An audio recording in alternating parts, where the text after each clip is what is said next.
Kasih Allah tak terbilang, lidah tak dapat uraikan. Lebih tinggi dari bintang, lebih dalam dari lautan. Yang berdosa diselamatkan oleh korban Yesus. Yang telah sesat didamaikan, bersihlah dosanya. Oh, kasih Allah yang limpah tak dapat diduga, kasih yang kekal selamanya, jadi nyanyian surga. Salam sejahtera untuk kita semua. Kita akan belajar firman Tuhan. Mari kita tunduk kepala dan kita berdoa. Bapa di surga, kami berterima kasih dan bersyukur Tuhan jaga dan berkati kami hingga saat ini. Dan kami mau belajar firman-Mu, kiranya Roh Kudus akan memberikan pengertian kepada kami. Di dalam nama Tuhan Yesus kami persembahkan doa ini. Amin. Nah, firman Tuhan kita pada saat ini berjudul Penabur Semawi. Ayat tema Matius 13 ayat 3. Dan ia mengucapkan banyak hal dalam perumpamaan kepada mereka. Katanya, adalah seorang penabur keluar untuk menabur. Penjelasannya, nah di sebelah timur keadaan pemerintahan tidak menentu dan ada bahaya terjadinya kekerasan, sehingga sebagian besar orang tinggal di kota-kota yang dikelilingi tembok dan para petani setiap hari pergi ke tempat pekerjaannya di luar tembok. Demikianlah Kristus penabur semawi pergi untuk menabur. Ia meninggalkan rumahnya yang aman dan juga sejahtera, meninggalkan kemuliaan yang dimilikinya bersama Bapa sebelum dunia ada. Dia meninggalkan kedudukannya di atas tahta alam semesta. Nah, ia pergi merasakan derita dan pencobaan, keluar seorang diri untuk menabur dengan tangis, menyiram dengan darahnya benih kehidupan bagi dunia yang sudah tersesat. Demikian pula lah hamba-hambanya harus pergi untuk menabur.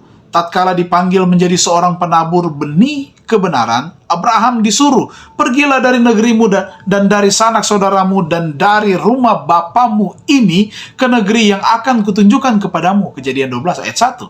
Lalu ia berangkat, tidak mengetahui tempat yang ia tuju. Ibrani 11 ayatnya yang ke-8. Demikian pula Rasul Paulus ketika berdoa di bait suci Yerusalem. Datang kabar dari Allah, pergilah sebab aku akan mengutus engkau jauh dari sini kepada bangsa-bangsa lain. Kisah 22 ayat 21. Oleh sebab itu, orang yang dipanggil untuk bersatu dengan Kristus harus meninggalkan segala sesuatu untuk ikut Dia. Ikatan-ikatan lama harus diputuskan, rencana-rencana hidup harus ditinggalkan, harapan-harapan duniawi harus dilepaskan. Dalam pekerjaan berat dan diiringi air mata, dalam kesunyian dan melalui pengorbanan, benih itu harus katanya ditabur.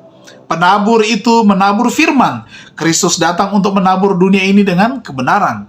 Sejak kejatuhan manusia, setan ini sudah menabur benih-benih kejahatan.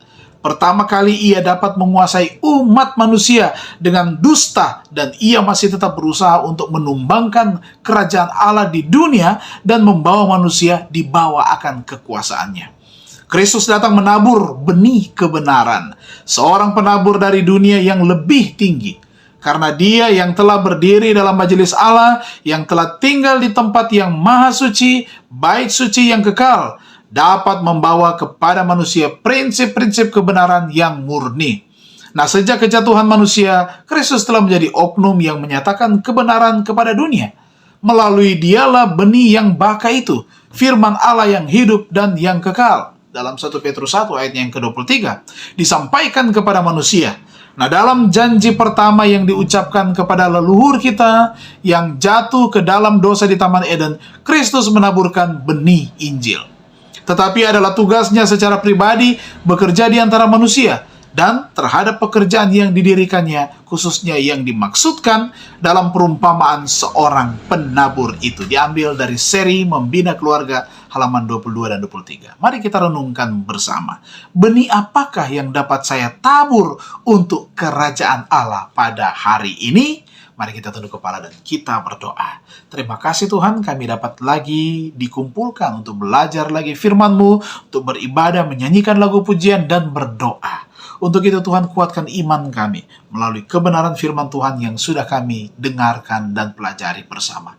Dan hari ini menjadi hari berkat bagi kami semua. Kami dapat lewat lagi dengan baik. Pertolongan Tuhan menjadi bagian kami semua. Dalam nama Tuhan Yesus kami persembahkan doa ini. Amin. Tuhan Yesus memberkati kita semua.